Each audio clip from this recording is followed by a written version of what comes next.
Welcome everyone to today's Hume Talk Online. My name's Scarlett and together with Phoebe we're going to be talking with former pupil Paul Whitfield.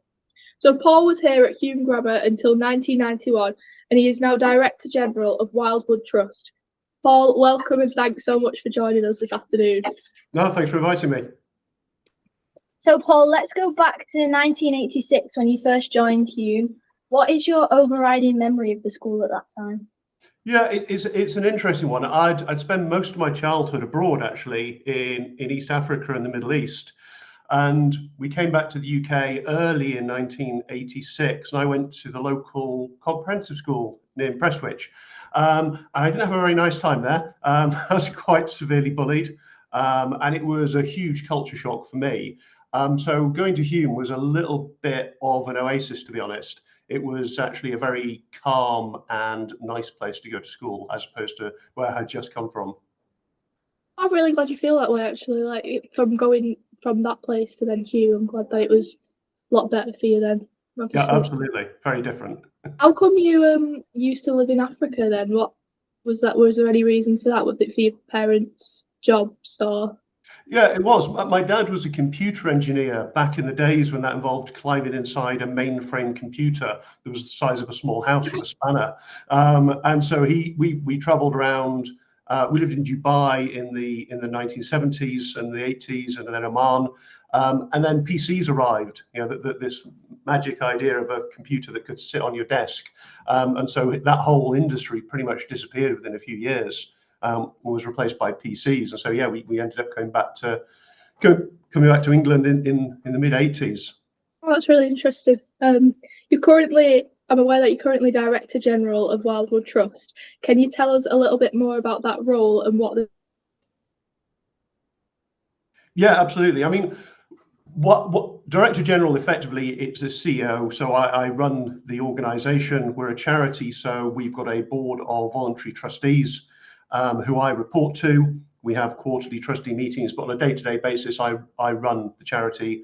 It's an interesting charity. We're a native species conservation charity. We're based in Kent, where I am at the minute, but we've got 2 parks. And our parks they're called Wildwood. The idea is it takes people back to a time when you could walk through the woods of England and come across the creatures that should be here. So we've got the normal stuff like otters, badgers, foxes, red squirrels, and we've got some of the things that we've lost and that we're bringing back, like beavers and pine martens.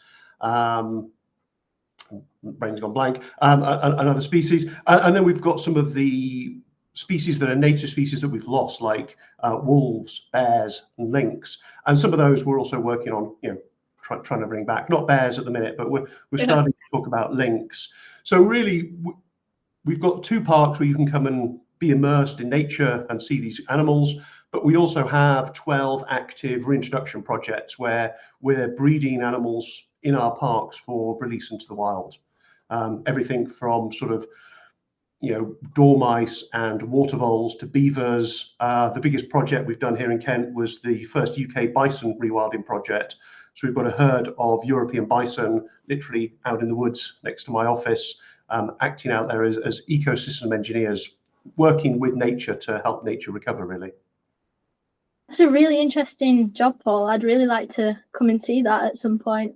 So you say that Woodland Trust is a conservation charity. Do you feel that there's a place in education for students to learn about conservation and saving Britain's most threatened wildlife? And do you think it should be within the curriculum?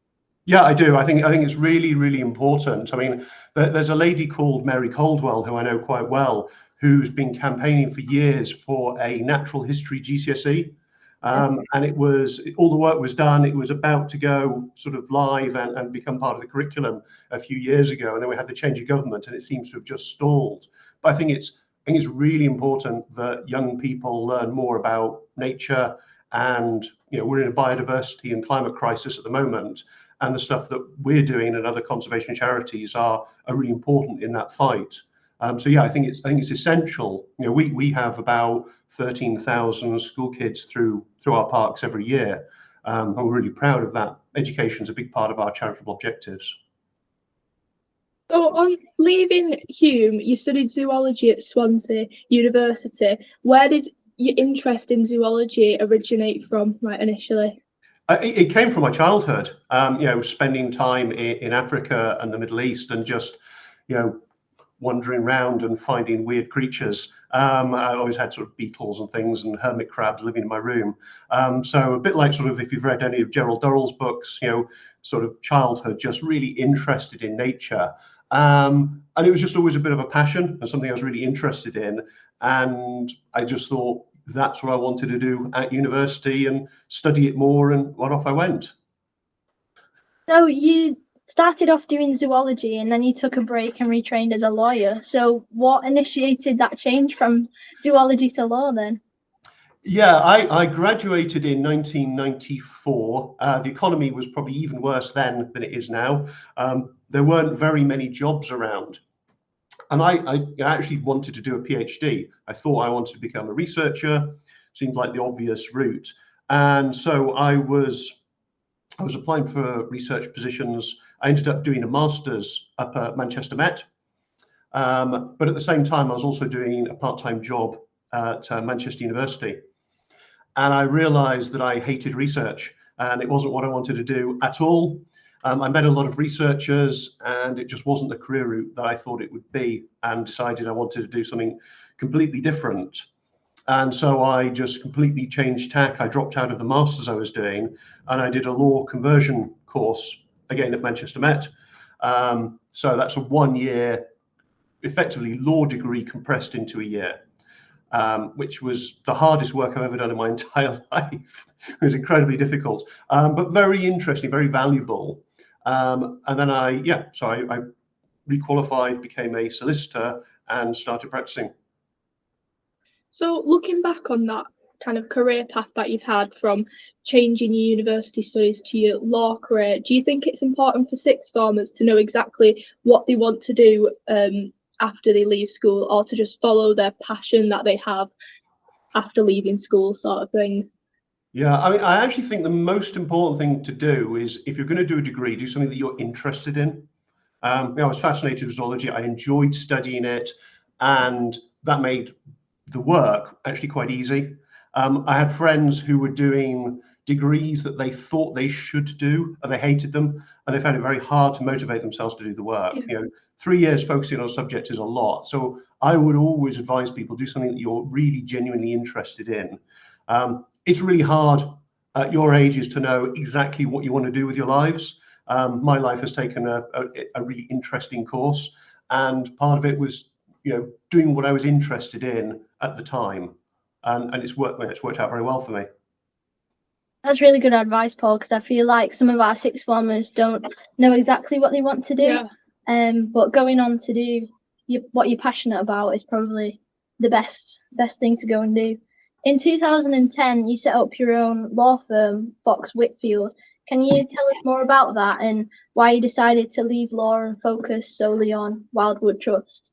Yeah, absolutely. I mean, it's a bit of a long story to it, but I'd been qualified as a lawyer for about a year, and we'd moved as a family down to Kent, and I got a really interesting new client. A charity had just been set up down here called Woodland Trust.